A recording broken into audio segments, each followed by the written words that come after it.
Habib Bahar itu urusanmu.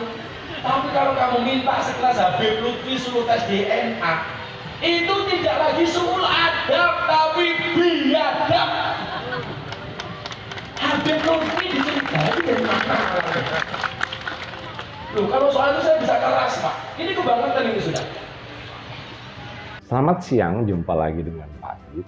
Ya, telah kita lihat tadi ya, Miftah berbicara di depan mimbar pada saat berceramah, mungkin pada saat itu sedang berceramah ya. Ya, seperti itulah kira-kira ya momennya.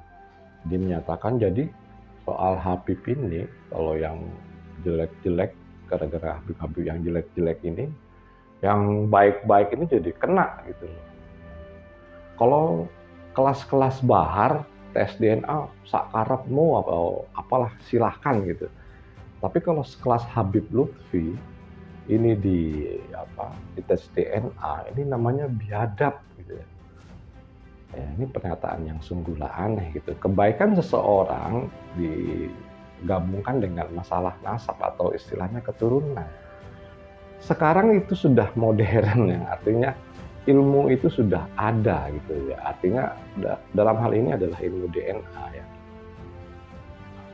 yang menentukan genetik seseorang itu tersambung nggak. Ini ada gitu.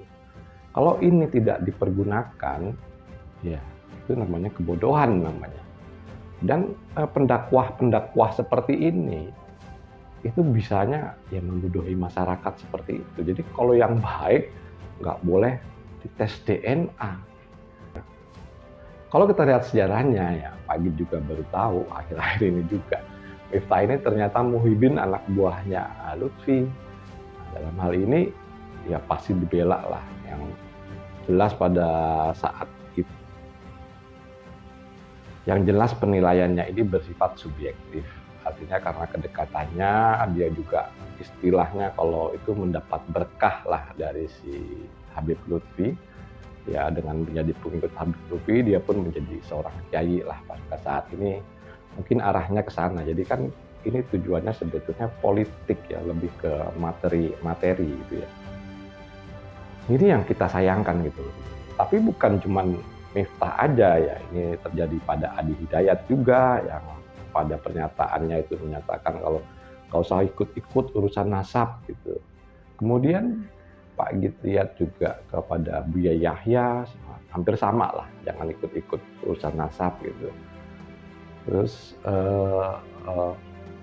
Abdul Somad ya pernyataannya ya hampir mirip-mirip seperti itu dan malah menceritakan kenapa kota Tarim ini tidak diaspal gitu ya. Menceritakan ini bukan karena kota Tarim miskin, kota Tarim itu kota yang kaya. Ini nggak diaspal karena itu ada bekas jejak-jejak para wali di situ, jadinya nggak diaspal karena itu. Ya pernyataan-pernyataannya ini ya aneh-aneh gitu beliau. Nah malah yang pernyataan yang lebih hebat, maksudnya kelasnya lebih hebat itu menurut Pak Agit adalah pernyataan dari Gus Yahya, yang beliau sendiri adalah ketua PBNU, yang menyatakan kalau sudah nggak usah ikut-ikut, kita ikuti saja. Ini sudah bertahun-tahun, udah lama gitu. Jadi aturan yang sudah lama ini nggak bisa dirubah ya, nggak bisa begitulah Gus Yahya. Namanya ada ilmu pengetahuan. Jadi kalau ini ditemukan secara ilmu pengetahuan, tolong dijelaskan pencerahan kepada warga NU terutama. Yang jelas dalam penilaian Pak Agit, mereka ini ada kepentingan politik lah di situ dalam melindungi para Habib ini. Kalau mereka memang ingin memberikan pencerahan, pencerdasan kepada rakyat atau umatnya, harusnya pernyataannya tidak seperti ini. Kalau udah pernyataan seperti ini, artinya nilainya itu sangat subjektif ya. Sangat subjektif ya, seperti Miftah tadi ya, punya kepentingannya. Kepentingannya adalah ya, selama ini dia telah mengikuti Habib Lutfi dan memperoleh manfaat dari Habib Lutfi. Begitu Habib Lutfi dinyatakan suruh tes DNA, ini malah dikatakan biadab. Ya termasuk Pak Agit ya. Pak Agit ini menurut Gus Miftah biadab. Ya. Karena kalau Pak Agit ya tetap saja. Kalau untuk menyatakan beliau ini Habib, silahkan, nggak ada masalah. Mau Habib kayak mau apalah, Said atau Sarif silahkan. Tapi jangan lagi menyatakan kalau beliau ini adalah keturunan Rasulullah. Ya, pada prinsipnya di negara-negara Arab pun sudah beberapa konten Pak Git menyatakan gitu, harus tes DNA baru dapat sertifikat. Bahkan di Yaman sekalipun, dan Yaman di Ba'alawi menurut informasi dari Kiai Haji Imaduddin, ini nggak ada yang lulus tes DNA. Yang kita tahu malah Yaman itu termasuk peringkat pertama negara tidak aman di dunia. Ini termasuk tinggi, jadinya Yaman ini bukan kota yang enak gitu didatengin, yang tidak seperti Indonesia, makanya mereka pada lari ke Indonesia, wah lebih enak, lebih nyaman di sini. Malah ya bisa membohongi ya, dalam tanda kutip, oknum-oknum ini bisa membohongi kalau dia adalah keturunan Nabi, kemudian siapa yang memberikan duit segala macam mendapatkan syafaat. Malah kalau kita lihat scrolling di YouTube atau di platform seperti TikTok, FD dan FB dan macam-macam, ada yang meminta istrinya gitu, meminta istri orang gitu ya, dengan iming-iming kalau diberikan kepada cucu Rasul ini kan mendapatkan syafaat. Ini gila ini. Intinya begini teman-teman, pisahkan antara kebaikan dan masalah nasab. Masalah nasab itu sudah ada jalurnya. Artinya pada saat ini sudah ada ilmu genetika tadi ya, ilmu genetik itu yang menunjukkan bahwa ini terhubung nggak dengan itu. Ya, artinya dengan istilahnya apa itu ya kalau di DNA J1 ya gitu ya. Kalau kode DNA-nya J1, nah, ini baru terhubung dengan Rasulullah. Kalau G1 ini ya tidak terhubung. Nah, kebanyakan Ba'alawi ini yang ada di Indonesia, bahkan bukan cuma di Indonesia ya, tapi di Yaman sekalipun ini G1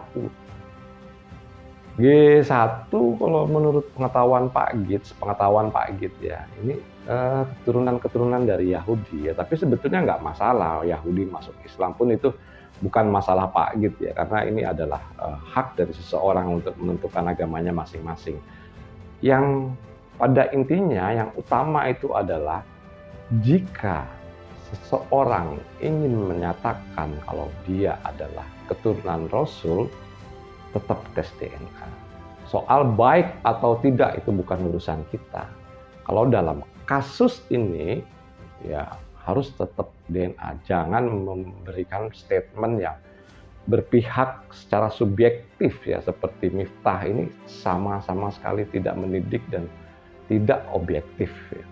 Kalau sifatnya objektif dan ilmu pengetahuan ini akan membangun pola pikir bangsa, anak-anak bangsa. Yang kita tahu lah pengikutnya Miftah, kemudian Adi Hidayat, Abdul Somad, termasuk Buya Yahya dan berbagai macam gitu yang mereka juga para pendakwah yang menjadi muhibbin Habib ini kan pengikutnya banyak. Gitu. Kalau mereka masih dicekoki dengan sifatnya tadi ya seperti Miftah tadi, ini kan pembodohan sekali itu. Pisahkanlah antara yang namanya keturunan dengan sifat seseorang.